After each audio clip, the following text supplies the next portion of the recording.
सादर नमस्कार, सादर जय जिनेंद्र। क्षमा ब्रेकिंग जैन न्यूज प्रतिदिन प्रातः दोपहर एवं रात्रि में देश भर से संपूर्ण जैन समाज से संबंधित सही और सकारात्मक समाचारों के लिए देखना और सुनना न भूलें। साथ में आपसे विनम्र निवेदन है कि यदि आपने इस चैनल को सब्सक्राइब नहीं किया है तो कृपया अवश्य कीजिए और शेयर और लाइक करके धर्म प्रभावना में सहयोगी एवं सहभागी बनिए।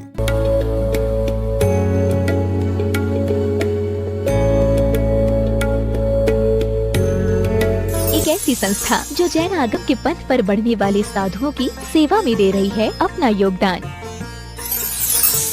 और उनके आहार विहार में निभा रही है अपनी अहम भूमिका। साधु सेवा धाम भगवान पार्श्वनाथ धाम काकोरी लखनऊ जो विहार न करने वाले साधुओं के आहार एवं विश्राम की कर रही है संपूर्ण व्यवस्था। आप भी ऐसी ही संस्था के साथ जुड़कर करें अपनी चंचला लक्ष्मी का सदुपयोग। एक दिन का आहार मात्र 2100 रूपए एवं आजीवन 11,000 रूपए। इसके अलावा वर्ष में 2 दिन आपकी ओर से आहार एवं आपका नाम शिलापट पर किया जाएगा अंकित। Bank details Bhagwan Parshvanath Dham trust, bank of Baroda, Chowk branch Lucknow. खाता संख्या 064501000291154। IFSC code BARB0 LUCKNO। दान राशि एवं अधिक जानकारी के लिए संपर्क करें 7007783995 9452017984।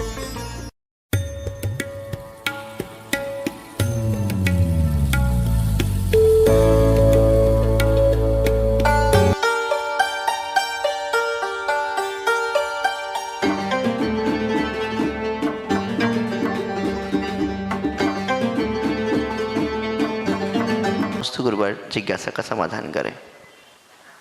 दुनिया में सबसे महान गुण जो होता है वो होता है कृतज्ञता का गुण। सारे गुण हमारे भीतर मौजूद हैं और यदि कृतज्ञता का गुण मौजूद नहीं है तो सारे गुणों की कोई कीमत नहीं होती है। अपने उपकारी को हम हमेशा याद करें।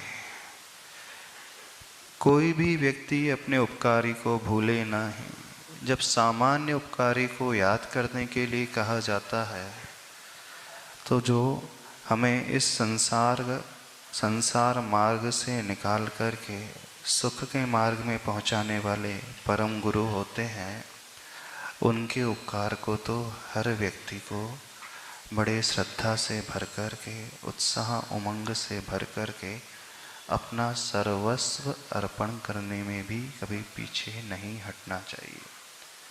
देखिए, आचार्य भगवान का महान उपकार प्रत्येक जैन श्रावक पर तो है ही, अजैन श्रावक पर, प्राणी मात्र पर है, पर जैन श्रावक पर तो विशेष रूप से है। और उसमें से भी यदि हम देखें, मध्य भारत का जो रीजन एरिया है, बुंदेलखंड का एरिया, महाराष्ट्र है, छत्तीसगढ़ है, राजस्थान है, यूपी, यहाँ के श्रावकों के ऊपर तो उनका उपकार इतना अधिक है कि हम हर भाव में भी उनके उपकार के बारे में सोचें, बदला चुकाने के बारे में सोचें तो हर भाव कम पड़ जाएगा।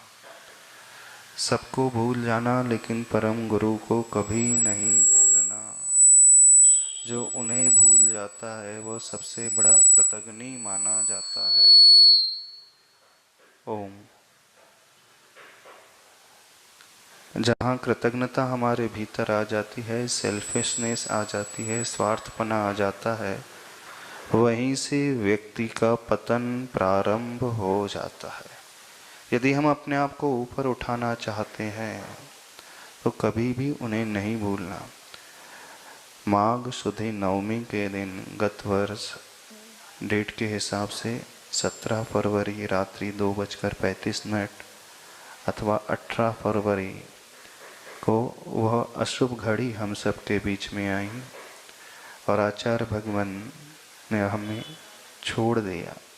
वैसे उन्होंने तो अपना लक्ष्य पा लिया, क्योंकि साधक का अंतिम लक्ष्य संलेखना पूर्वक अपने शरीर को छोड़ना, पूर्ण चेतन अवस्था में, पूर्ण जागृत अवस्था में, पूर्ण समता का भाव रखते हुए पूर्ण निस्पृहता का भाव रखते हुए मन में कोई आसक्ति किसी से भी नहीं। यहाँ संलेखना यदि जीव की हो जाती है तो नियम से वह अधिक से अधिक यदि संसार में रहता भी है तो 7-8 भव, उससे ज़्यादा नहीं, और जल्दी से जल्दी 2-3 भव में तो वह अपना कल्याण कर ही जाता है।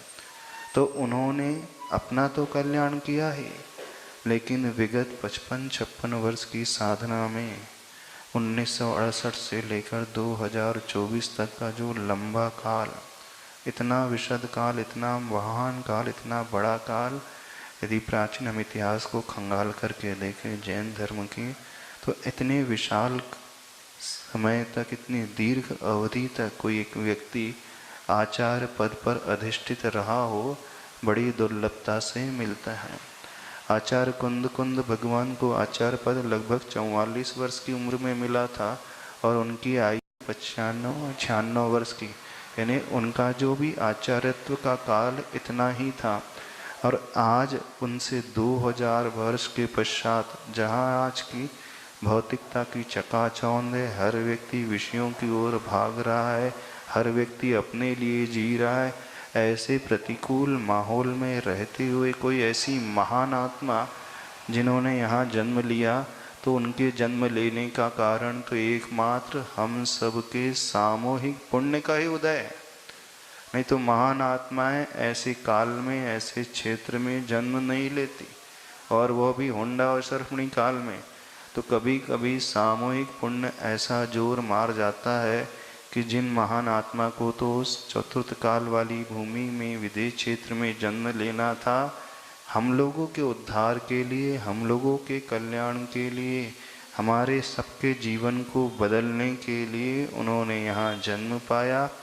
और जन्म से लेकर के अंतिम क्षण तक सिर्फ और सिर्फ परोपकार के लिए, जिनका प्रत्येक क्षण बीता हो, ऐसे महान आत्मा जो अभावी तीर्थंकर के स्वरूप हैं, जिन्होंने सबका कल्याण किया, सबको मोक्ष मार्ग पे लगाया, पाप के मार्ग से हटाया, व्यसनों से हटाया, सही धर्म से परिचय प्राप्त कराया, हमें जीवन जीना सिखाया। इतने सारे तीर्थों का सृजन जिनके माध्यम से हुआ, जीवंत तीर्थों का सृजन जिनके माध्यम से हुआ, क्षेत्रों का जीर्णोद्धार जिनके माध्यम से हुआ, जीवों को अभयदान जिनके माध्यम से मिला, जीवों को औषध दान जिनके माध्यम से मिला, लौकिक ज्ञान दान और पारलौकिक ज्ञान दान, शिक्षा का दान जिनके माध्यम से मिला, अभयदान जिनके माध्यम से मिला, अर्थात अभयदान, औषध दान, ज्ञान दान, सब कुछ, आश्रय दान, सब कुछ इनके माध्यम से, एक को नहीं, दो को नहीं, गिनती नहीं है, इतने सारे लोगों को मिला। तो जिनका पूरा जीवन प्रारंभ से लेकर अंत तक परहित के लिए बीता, ऐसी महान आत्मा का प्रथम समाधि स्मृति महोत्सव आ रहा है। तो ऐसे समय में होना तो यह चाहिए, प्रत्येक जीव उस निषिद्धिका के पास पहुँचे, वहाँ की चरण रज को ले, वहाँ की माटी को ले, अपने माथे पर लगाए और वहीं रह कर के, वहीं बैठ कर के साक्षात पूजन करे, क्योंकि वह एक बहुत बड़ा क्षेत्र बन चुका है। डोंगरगढ़ी जो क्षेत्र है, अब अपने आप में वो अतिशय क्षेत्र नहीं, बहुत महान क्षेत्र बन गया है। जहाँ महान आचार्यों की समाधि होती है, वह माटी सामान्य माटी नहीं रह जाती, वह क्षेत्र सामान्य नहीं, वह विशेष क्षेत्र बन माना जाता है।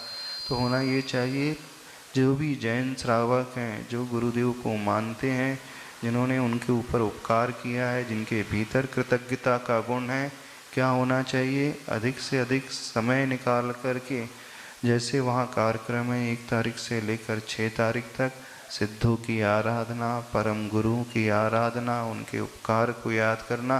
तो हर एक श्रावक को अपने सारे कार्यों से विराम लेकर के वहीं जाकर के भक्ति में डूब जाना चाहिए। 1 हफ्ते का समय कोई ज़्यादा समय नहीं होता है। आप अपने अन्य कार्यों के लिए छुट्टी ले लेते हो, व्यापार से विराम ले लेते हो, ऑफिस से वैकेशन के लिए अप्लाई कर देते हो, घूमने फिरने के लिए, जहाँ सिर्फ पापों का अर्जन होता है, तो प्रत्येक श्रावक को वहाँ जाकर के भक्ति करना चाहिए, इसी प्रकार से मनाना चाहिए।